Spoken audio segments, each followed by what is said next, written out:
Guys, we're ready to go into the viewer Q&A section. Eric is trying to bounce. He's trying to reconnect. We'll see if he comes back. Oh, boy. He just can't take the heat, frankly. Eric has the best. Now that we're done with variant covers, he's going to come join back again. He has the best background, though, man. I'm so jealous of his shelves, you know. I got to work on my game here. Whew, got a lot of work to do. You have a quality one. Oh, wait, you can see the comments already, guys. I forgot. I never turned them off. Oh, well, so, I didn't look at them, though. I did not look. How do we see them? Well, we're going to go in up at the top. We're going to go into viewer Q&A. Now, you can see them because I'm going to read some of them right now. If Eric connects, he's trying to connect, man. He's doing well. It's that I don't see them. That's okay. Okay, it's all right. So guys, we'll just start at the top, man, from way back when we started. What do you guys think of Epic Collections? We got a consensus on that. I'll ask Brandon. How are those? I really like the format myself. When I saw them, it's a format that I thought should have come a long time ago. A really thick, chunky, full color, relatively cheap format. How's that selling in your store? People are clamoring for the Epic Collections right now, honestly. There's a huge chunk of the fan base that is looking backwards towards comfort and are kind of filling their boots in that way. And the Epic ones are kind of the way to do it right now. I think it's super weird how they've come out, and that creates problems for me on a retail end to be like, all right, there's volumes 1, 2, 3, 17, 20. So and the numbering, it's like harkens back to Marvel Masterworks, kind of where it's like a completist kind of nightmare. I don't like that so much. Got any other thoughts on Epic Collections, guys? Doesn't have to be for everybody. I've said for a long time, if you wanted a license to print money, just make the Marvel Masterworks library. That not the $50 ones, a cheap format one where you're like, oh, my children love the MCU. When you then here's volume 1 with the greatest Spider-Man stories. Oh, I'll buy it. Anyway, yeah. I mean, well, Barnes and Noble did it. They got the exclusive for the software on the Marvel Masterworks. It didn't really set the world on fire. I thought it would have too. I like this format a lot better. Yeah, exactly. Anyway, keep going. Stan Sakai's amazing. Who's going to argue with that? Anybody want to argue? Because I'll take you on. He is amazing. Yeah, absolutely. Unless Bill says it, in which case I'll argue with him. That's okay. What's going on with Hibbs? Oh, we got an answer right here. He had a heart attack, taking some time off to recuperate. Much love to Brian Hibbs, everybody. Gene David Michael says, I welcome the DC Comics distribution shakeup. It hasn't been pretty or graceful, but I feel like it's causing all the distro channels to stand at attention and start dancing a bit for the retailers. He's not wrong. I don't think I disagree with that, guys. I'll take it even further. I think there are other services that are stepping forward as a result of this. I think we're going to start seeing growth in like POS systems. We're going to see growth in advertising. We're going to see growth in event management. We're going to see growth where people had usually allowed Diamond to do what they're doing. And I think they're going to step in. I think it's going to be an interesting time. And I think it's going to be good for Diamond. I think they're actually going to grow as a result of this because they're really smart over there, and they know how to ride a wave and use it for their advantage. I think it's going to be good. Great. And speaking of, couldn't disagree with more. 180, 100% different direction. Yeah. Well, okay. Hey, listen. I'll just real quick. Everything is coming out of this different. We're rebuilding the whole world after this pandemic. I mean, that's literally how it is. Something like, I forget, 20. I don't want to say the number, but so many, just here in New York, so many small businesses are going out, gone, just wiped out. And that's, I'm sure, across the nation. You know what? We're going to rebuild it. See, Bill, I will say, you know what? Comics will never die. They always say they're going to die. This is the end of comics. I agree. But, they're going to come back different. That's for sure. I agree. 100%. Yeah. All right, this comment, this is a great one because this I hear so much. Say what you will about Diamond, but they are just distributors. As far as I know, they don't sell online, nor do they have a brick and mortar. Now, what happens when a book gets hot, like this week's Bat book? Will stores that were shorted or got damaged copies get replacements, or will those retail outlets keep them to make that sweet, sweet eBay money? So this was what I've gotten my restocks. I can say that. Okay, I know. Also, I know. not to quibble, but I do believe there was a brick and mortar store in the museum for a long time. So they were selling comics out of brick and mortar. Right, and there was our Jeppy's Collectible World or whatever too. Yeah. But I mean, not. I mean, affiliated. again, I have no problem with it. I'm just saying, if you want to quibble. Okay. Same guy says, anonymous comic book retailer says, it bothered me is that 2 competitors now have access to my sales and orders number. Bill, what do you think about that? What do you think about it? Because I at first I thought, yeah, I don't want them to know all these numbers. Because what are they going to do with those numbers? Why should retailers really care about this issue? What are they going to do with those numbers? Well, I think the only numbers that mean anything is the numbers down the street. You know, if you're a store in Manhattan, I don't think the numbers in San Francisco mean anything to you at all. I see. But if you're a store in Manhattan and a guy 2 blocks down, you know what they're buying quantity-wise. That could say either underperforming or overperforming. That could theoretically change something for you, maybe for the better, maybe for the worse. But the cross-country, the cross-continent ones, international ones, I think have zero value for any competitors. Well, I think it's only in close proximity. I think they have some potential. If you're a numbers guy like I am, I would work the numbers to figure out how to make them to my advantage. Right. Brandon? So they could more easily target different places, not through the numbers that they're getting, but just simply searching location and advertising on like a Facebook. They could have done that anyway. They're not going to get any real value. And that's what I'm saying is when all these people were freaking out, I'm sitting here just being like, no, what do you think magically happens when they get those numbers? No, they could seriously just be like, oh, that seems like a big store in general by the way that you carry yourself online, and just be like, hey, we're just gonna ramp up advertising in that area. But I think it's more. What I think is really happening there is that they said we want to show ads to areas that have a lot of interest. The areas that have a lot of interest are the ones that have a store that's creating a lot of interest, right? It's not like I don't believe that there's any sort of attack mode. Oh, this one is just silly. This is the silly note. I went back and forth on this one myself. I was like, how dare they not take phone calls? And then they go like, who the heck takes phone calls anyway? When I had my store, I just emailed everything. It was so much more efficient. And Diamond shut down their CSR program so that you had to put tickets in. The reason is that retailers, when they have a phone number, are horrible people because they're venting their frustration. That's why they couldn't keep CSRs in place. Bill, please correct me if I'm wrong here. But no, this one's just dumb. A lot of retailers love talking on the phone. That is true, but they also like yelling at people therapeutically. Again, my time is 7 years back, but Diamond used to have. This is 7 years ago when I was there. Used to have 30 plus reps on the phone. Yeah, and they have different time zones. So the reps were East Coast, Central, West Coast, and then an international group. So there are people in the building 16, 18 hours a day answering phone calls. And if there was 2,500 stores, they were taking 12,000 phone calls a week. What's up with that?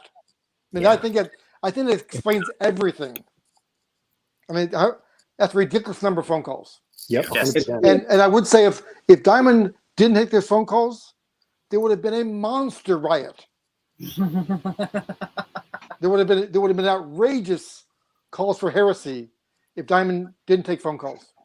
Okay, that explains why there's so many damages coming in and missed pack orders from now. This is one I didn't get because I never had problems really with damage. I mean, granted, I got all my stuff on a pallet shipped through a separate shipper. So that probably contributed a lot to my experience. Is it one of them, Lunar or UCS, doesn't they individually carefully, swaddle each comic?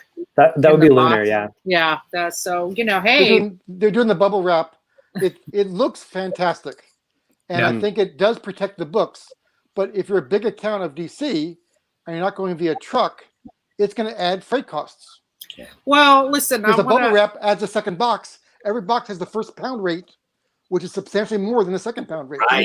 You should see how my comps come from Image Comics. That's all I'm saying. So Now, also, I wrote a column, and I use Facebook because I'm old-fashioned and I'm the oldest person on this panel by a landslide. I put a column out a while back about, my feeling is that I think that the damage concept and the pure mint concept is really ridiculous. Correct. I would like you to name me other industries where every single product has to be perfect. Correct. Absolutely perfect.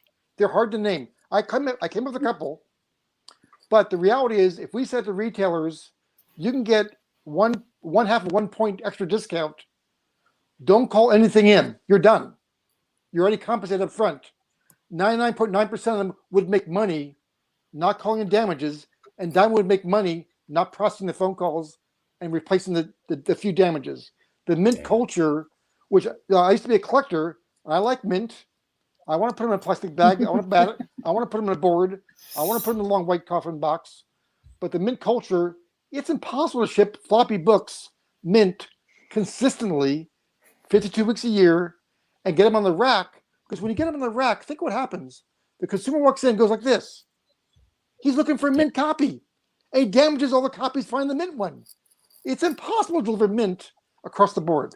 To me, it's a silly concept. I'm sure I'll get eviscerated by saying that. Ha! All right, so this is moving on to the Jay Lee topic. Before holding a press conference about a person dragging through the mud, talk to someone face to freaking face first. Eric Reynolds, before you get thrown off the internet again, you got any? You didn't get to comment on this too much, I think. Anything to say? I'd better not comment. I think I got hacked by either Comicsgate, DC, or the CIA. Clearly, yeah. I'm glad Eric's back.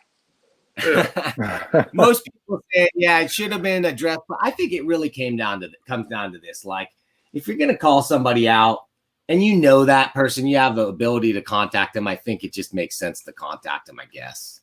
I don't think it's hard to argue with that idea. Okay, yeah. Let's see. Cecil didn't draw anything. I don't know what that means. CG is not a commercial brand.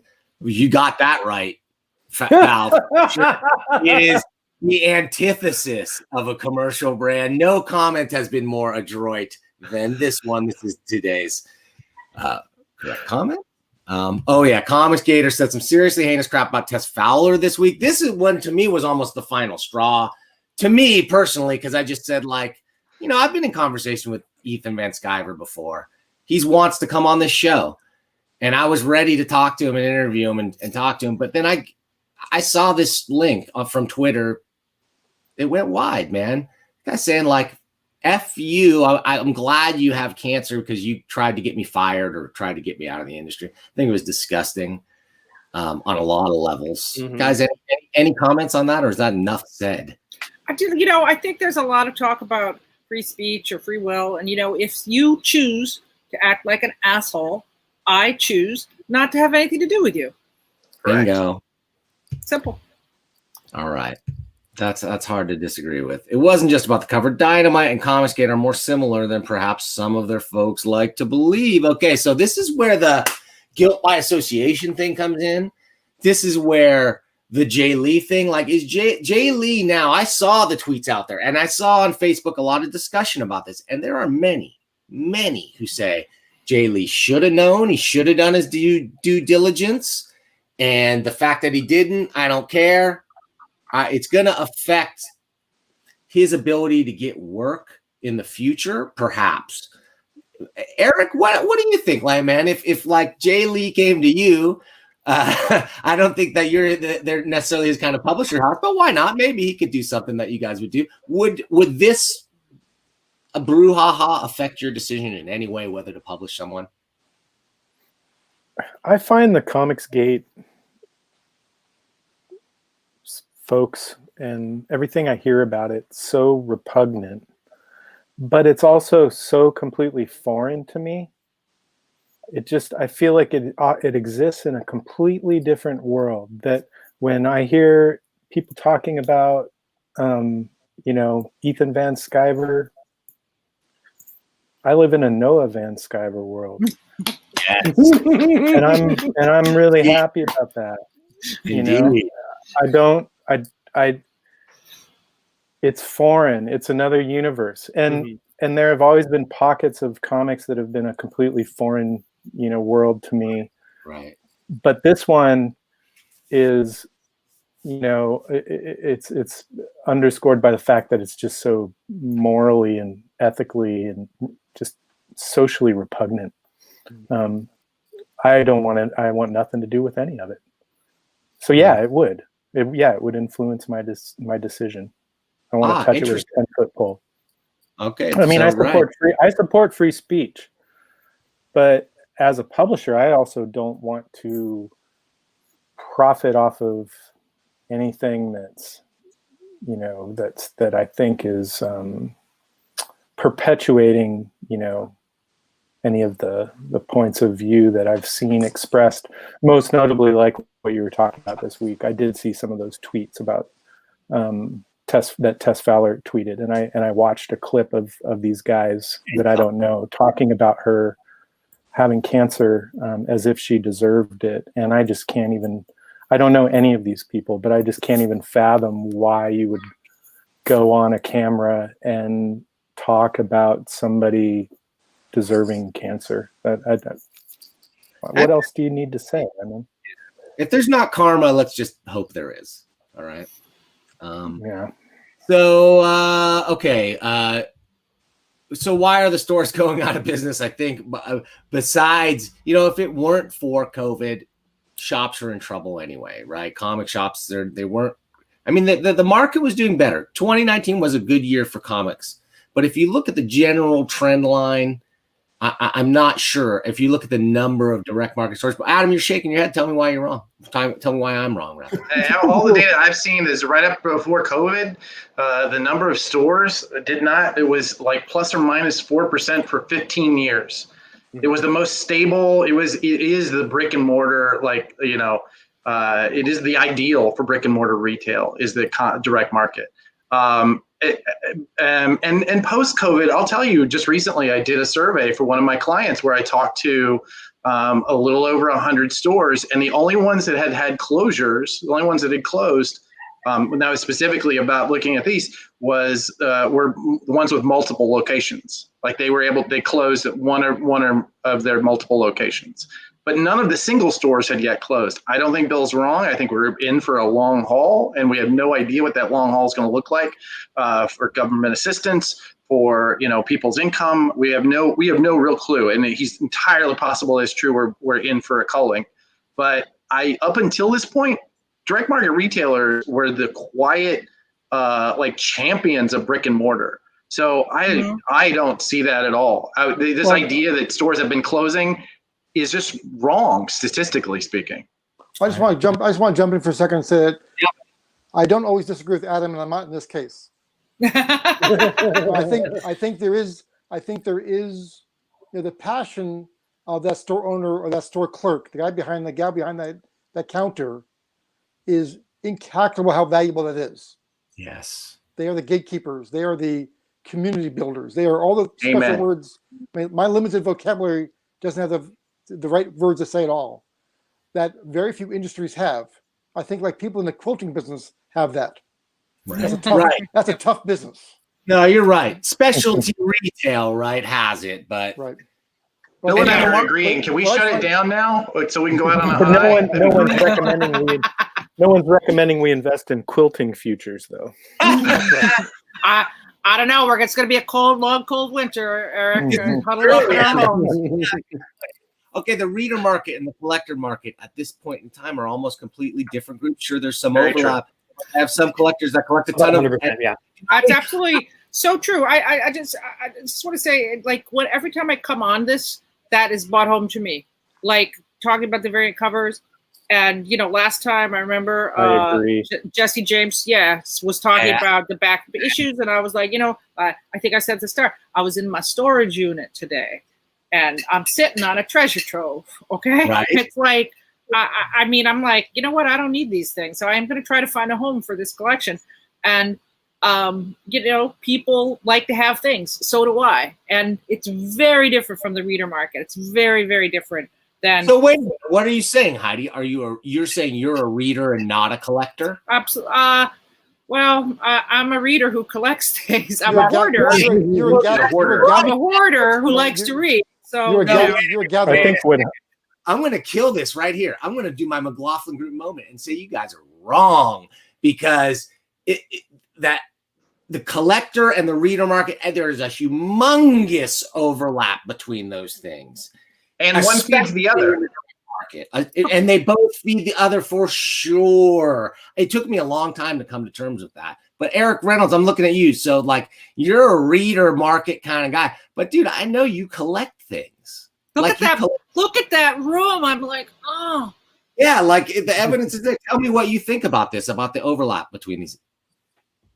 Well, what I think what Heidi was saying, what resonated with me was that I do worry that we're reaching a point where the direct market is kind of losing the reader market. It's and that comics, as Brian Hibbs, to bring us full circle, as Brian's columns have on the beat have illustrated, the mass market of comics buyers is not really being serviced by the direct market right now, and that's not a criticism. It's kind of just a reality. So what, you know, and that's why all of the upheaval in the market right now really worries me, because I think it's the worst possible time to try to navigate this future with the pandemic moving. And I think it can be done. And I want a healthy direct market because I am a product of it. But I do worry. I was really anti-variant cover and limited variants and everything else, but I have really come around to the fact, just like on the publishing of the variant covers, anything that lets a comic book store put some extra money into their pockets, by supplying demand that is out there legitimately for these things, I don't think is necessarily a bad thing. And I also think that there is almost nobody who collects variant comics who also just doesn't love reading comic books. Maybe I'm wrong about that.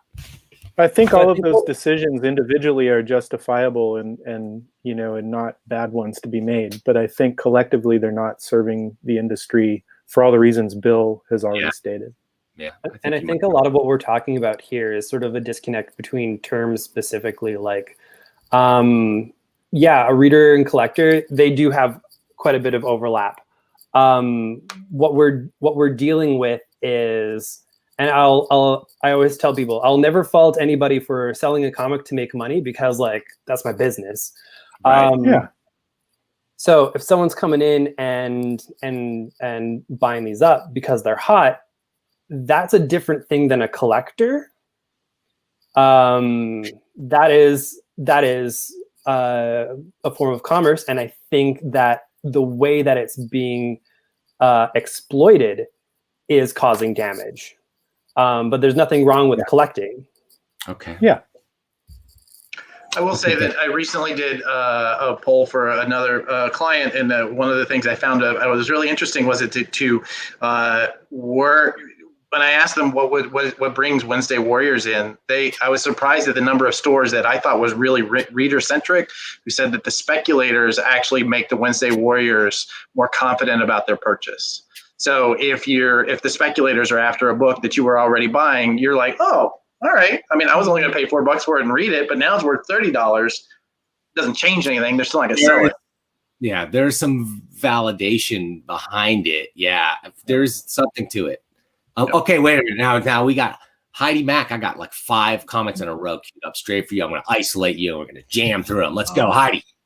Question for Heidi. Speed round. Clarify what you meant when you said there's more to the King Lee thing. Oh, just Heidi's my Heidi sense. My Heidi sense is tingling. That's all.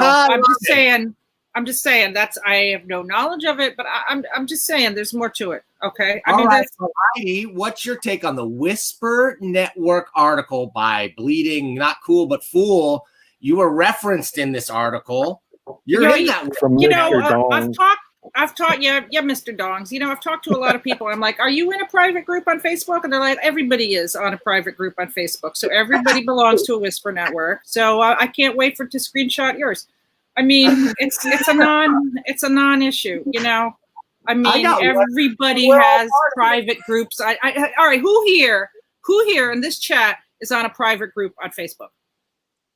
Yep. Well, you're all in my private group, so don't lie, Bill. Phil, you're in a private group. Come on, just for the sake of saying it out loud, I'm not sure I understand what that actually means. So I'm not sure if I qualify or not. I'm not in touch. I'm not. I mean, I just started posting on Facebook a year ago, so I didn't know how to do it. So, but you become the master. Well, Bill has become the master of Facebook in that time. I live for Bill's Facebook post, by the way. Historical context on modern issues. Comics, it's gold. It's gold. Let's keep going here. Oh, Heidi, one more for Heidi. Oh boy, I'm a Marxist. You know, you should see my Karl Barks collection behind me. I'm a Marxist. Everybody knows that. Yeah, but also, where do you get these things? I am, you know, I am so ludicrous. Like, I don't even. Anyway, I got a good answer for that one. Okay. Yeah. What do you got, Brandon? No, part of it is just based off of current experience. And it's definitely a little bit of what we talked about. Transitioning to a brick and click model is extremely important. Being able to give people the browsing experience while they're at home and also be able to curate for them. That's huge because retailers have to think about the ways that they are different than, say, the everything option. The everything option is Amazon. You're never going to have more than Amazon has. Full stop. So where are your strengths, and push them forward? I know back issue places are doing their online auctions. That's not our thing at all. So we're always reading and talking about the things that we've read, doing videos. When there was a non-essential shutdown where we were at, it was daily videos talking about stuff. And people are hungry to read. They just don't know what to read. Brandon, I hope you've been tuning into our Comic Shop 2.0 series.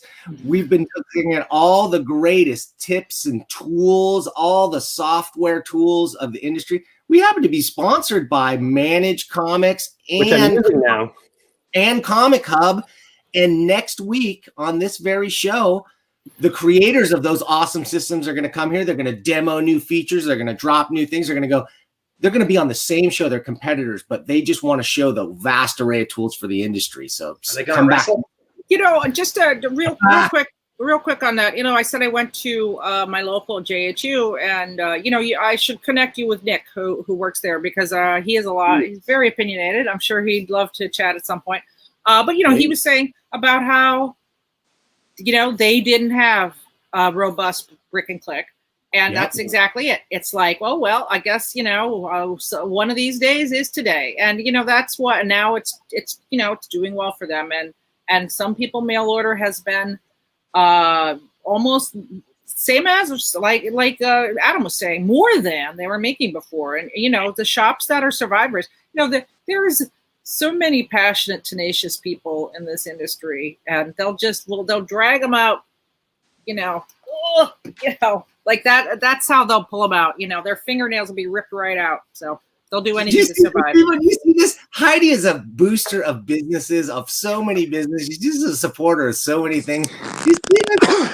I'm hoping it's parody or just somebody trying to make a joke. It's just somebody who is, you know, trying to get us riled up here. Hilarious. Good grief. It's non-factual. I'm skipping the worst comments here. We got a couple of winners in here. I love it. There's some doozies. I had to turn off the comments because comments make me itchy. I can't do it. It's been my bane of my existence on this channel. It's been the comments. Some of you guys might have seen when I just went caca cuckoo on a couple of things when some stupid comment. You know, I was on Usenet. I've seen it all. So. And I was on Usenet and the Comics Journal message board. So just more of the same. Well, more of the and same. just for the sake of saying it, at Diamond Comics for 28 years, I took every brunt of everyone's comments because I was the main guy purchasing. So every publisher, my best friends in the business would people I went to dinner with, and I don't do that with very many people, would count the number of letters in an article and complain with harsh letters to me about this guy had 4 more words than my article had. and you're my friend. I'm like, I said, get a life. What do you want to do? I mean, because when you're unfiltered, and you're trying to support your business and you want to be emotional. And I love their spirit. I did enjoy always being the brunt end of that sharp knife sometimes.